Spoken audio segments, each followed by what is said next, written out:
Hello, how's everyone doing tonight? I hope well. So, we're going to be talking about a mystery that to this day has not been solved. Some of you might be familiar with it. It's the case of Dan Cooper, or D.B. Cooper, and today we're going to be taking a look at it. All of this happened on the fateful day of Wednesday, November 24th, 1971. A man entered Portland International Airport carrying a black attaché box. He made his way to the Northwest Orient Airlines flight desk, where he purchased a one-way ticket for Flight 305 headed to Seattle, under the name Dan Cooper. Dan Cooper, or D.B. Cooper, as he was later mistakenly identified by one news organization, boarded Flight 305 and took seat 18C, 18E by one account, and 15D by another. He was seated in the rear of the passenger cabin. He calmly sat, lit a cigarette, and proceeded to order a bourbon and a soda, for which he also paid for in cash. According to witnesses, he was a white male in his mid-40s, 5'10" to 6 feet tall, 170 to 180 pounds, average to well-built, with olive Latin appearance, styling dark brown or black hair, parted at the left, combed back, sideburns at low ear level. He wore a black lightweight raincoat, loafers, a dark suit, a neatly pressed white collared shirt, a black clip-on tie, and a mother-of-pearl tie pin. Shortly after the Boeing 727 took off at 2:50 p.m., Cooper made his way to the nearest flight attendant, Florence Schaffner, and handed her a note which she assumed to be nothing more than the lonely man's phone number, and dropped it in her purse. After seeing his note being ignored, Cooper leaned over to Miss Schaffner and whispered, "Miss, you'd better look at that note. I have a bomb." The note was printed in neat, all-capital letters with a felt-tip pen. Its exact wording unknown, because Cooper later reclaimed it, probably as an effort to leave less evidence, but Miss Schaffner recalled that the note said that Cooper had a bomb in his briefcase. After reading the note, Cooper asked the flight attendant to take a seat next to him, to which she complied. Miss Schaefer proceeded to ask Mr. Cooper to see the bomb, to which he answered by flashing his briefcase open just enough for her to see the 8 red cylinders, 4 on top of 4, attached to wires with red insulation and a cylindrical battery.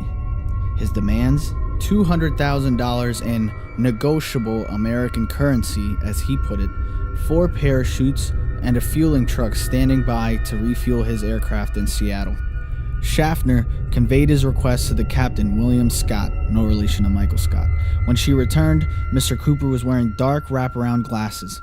The pilot, William Scott, contacted Seattle-Tacoma Airport Air Traffic Control, which in turn informed local and federal authorities. Northwest Orient's president, Donald Nyrop, authorized payment of the ransom and ordered all employees to cooperate fully with the hijackers' demands. The aircraft circled Puget Sound for approximately 2 hours to allow Seattle police and the FBI sufficient time to assemble Cooper's parachutes and ransom money and to mobilize emergency personnel. It's worth noting that nowhere within the flight did the 36 passengers on the aircraft know that the airplane was being hijacked. They were told the delay in landing was due to technical difficulties with the airplane. Accounts from Schaffner and other flight attendant Tina McLeod, who spent the most time with him, painted a picture of Mr. Cooper as a nice, polite, and well-spoken individual. He wasn't nervous. He seemed rather nice. He was never cruel or nasty. He was thoughtful and calm all the time, said Tina McLeod. He ordered a second bourbon and water while in the air, paid his tab, and attempted to give Miss Schaffner the change, and offered to request meals for the flight crew during the stop in Seattle. At 5:24 p.m. Pacific Standard Time, Cooper was informed that his demands had been met, and at 5:39 p.m., the aircraft landed at Seattle-Tacoma Airport.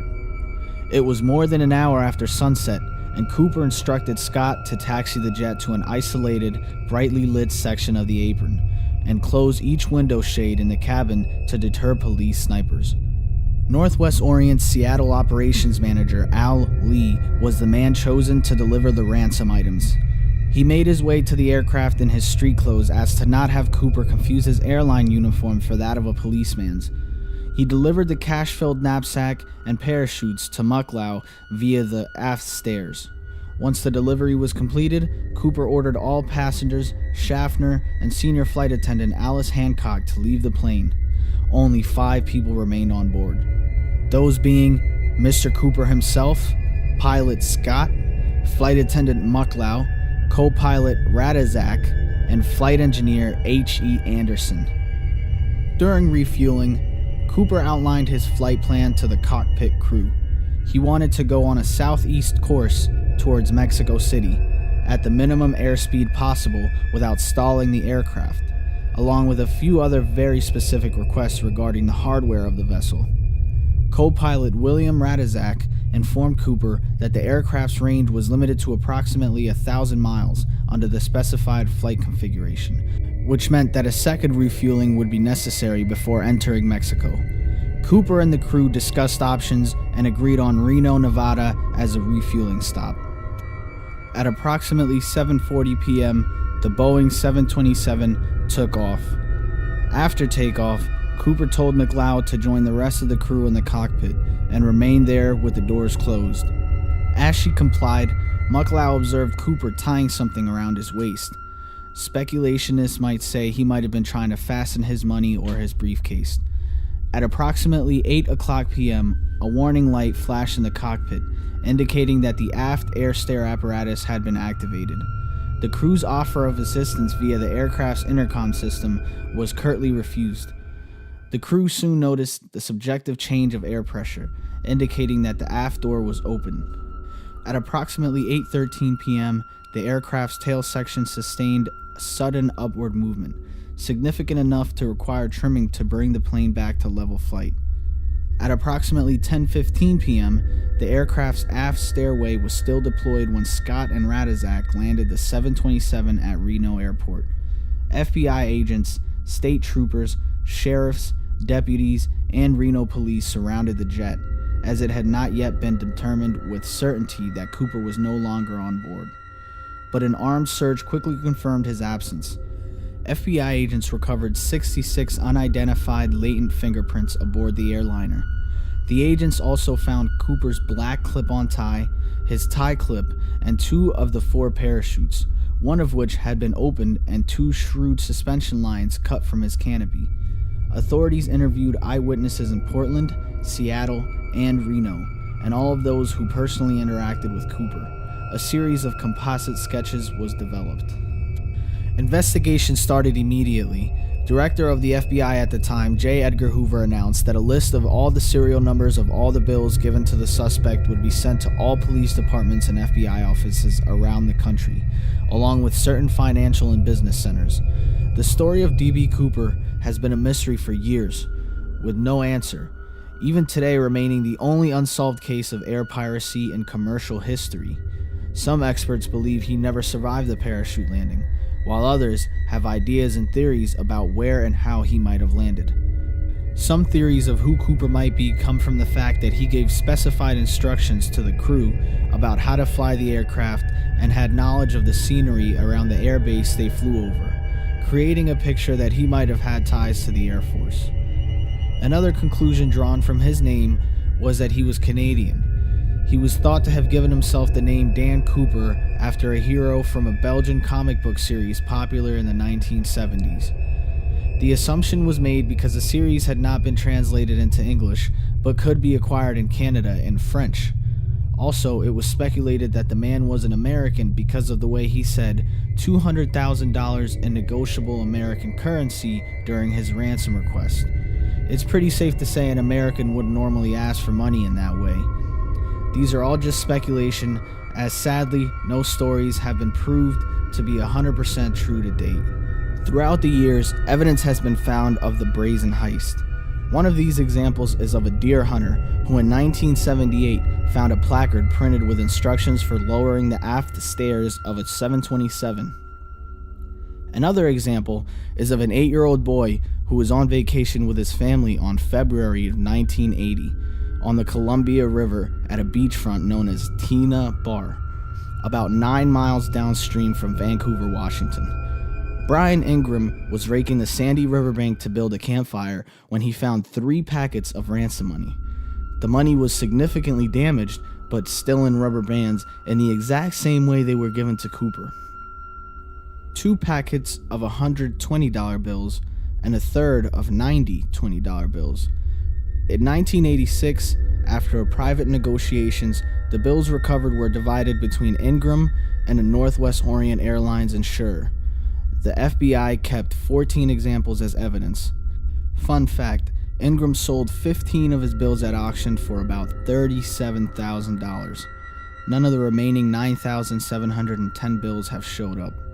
In more recent discoveries, in 2017, a group of volunteer investigators found what looks like decades-old parachute strap, along with a piece of foam that is suspected to belong to Cooper's bag. Along the years, there have also been people who have been suspected of being D.B. Cooper or just flat out claimed to be him, one of which is Kevin Christensen. In 2003, Minnesota man Lyle Christensen watched a documentary about D.B. Cooper and became convinced that his late brother Kenneth was D.B. Cooper. He had paratrooper experience along with sums of money upon his death. Also, while he was on his deathbed, he said to his brother that he had something to confess, but that he just couldn't. And so he passed away, never revealing his secret, and leaving his brother wondering. Upon further review and investigation, Kenneth was determined not to be him, concluding that the sums of money held in his bank account were due to the sale of some land that he owned. Another story of a might-be D.B. Cooper is one of Jack Kofelt. This man was a self-proclaimed D.B. Cooper. He began claiming he was him in 1972. He attempted to sell his story to Hollywood through a supposed contact who was his cellmate. His story was reviewed by the FBI and determined to be false due to multiple parts of his story not matching information not released to the public.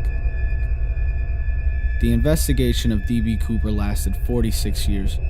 Throughout that time, many suspects have come and gone, leaving behind the same mystery that has always been there. What happened to Dan Cooper?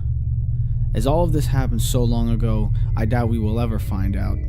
Even though the FBI has closed the case in 2016, they are still encouraging anyone with new evidence to report to them. I am interested in finding out what you think happened.